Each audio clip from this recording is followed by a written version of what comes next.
നമുക്കറിയാം കേരളത്തിൽ ഒരുപാട് സൂപ്പർ സ്റ്റാറുകളുണ്ട്, മമ്മൂട്ടിയുണ്ട്, മോഹൻലാലുണ്ട്, ഒരുപാട് രാഷ്ട്രീയ നേതാക്കളുണ്ട്. പക്ഷെ VS ഒരു വല്ലാത്തൊരു സൂപ്പർ സ്റ്റാർ തന്നെയായിരുന്നു എല്ലാവർക്കും. അത് പാവപ്പെട്ടവർക്ക് മുതൽ അങ്ങോട്ട് ഏതൊരാൾക്കും ഞങ്ങൾക്കൊരു VS ഉണ്ട്, ഞങ്ങൾക്ക് മുന്നോട്ട് നയിക്കാൻ എന്നുള്ളത് ചെറിയൊരു കൊച്ചു കൂരയിലുള്ള ആളുകൾ പോലും പ്രതീക്ഷിച്ചിരുന്നു. VSന്റെ അടുത്തെത്തിയാൽ എന്തും നടക്കും, അവിടെ ബോധിപ്പിച്ചാൽ അവിടെ നീതി ഉണ്ടാകും, അതൊരു വല്ലാത്ത കോടതിയാണ് എന്നുള്ള കാര്യം എല്ലാവർക്കും ഓർമ്മയുണ്ടാകും.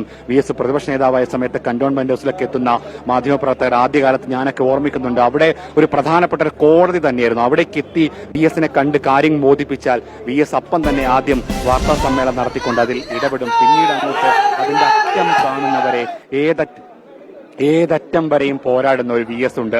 അത് ഹൈക്കോടതിയിലേക്ക് പോകട്ടെ, സുപ്രീം കോടതിയിലേക്ക് പോകട്ടെ, നിരന്തര വാർത്താ സമ്മേളനം നടത്തട്ടെ, ആ രീതിയിലുള്ള പോരാട്ടം VS എല്ലാ കാലത്തും നടത്തിയിരുന്നു. അത് അദ്ദേഹത്തിന്റെ ജീവിതത്തിൽ താഴെ തട്ടിൽ തൊട്ട് തുടങ്ങിയ ഒരു പോരാട്ടമാണ്. പുന്നപ്ര വയലാർ സമരകാലം മുതൽ 7ാം ക്ലാസ്സിൽ മുതൽ വളരെ ചെറുപറായി തന്നെ അച്ഛനും അമ്മയും നഷ്ടപ്പെട്ടപ്പോൾ മുതൽ തുടങ്ങിയ ആ പോരാട്ടം അത് അവസാന സമയം വരെ VSന് ഉണ്ടായിരുന്നു.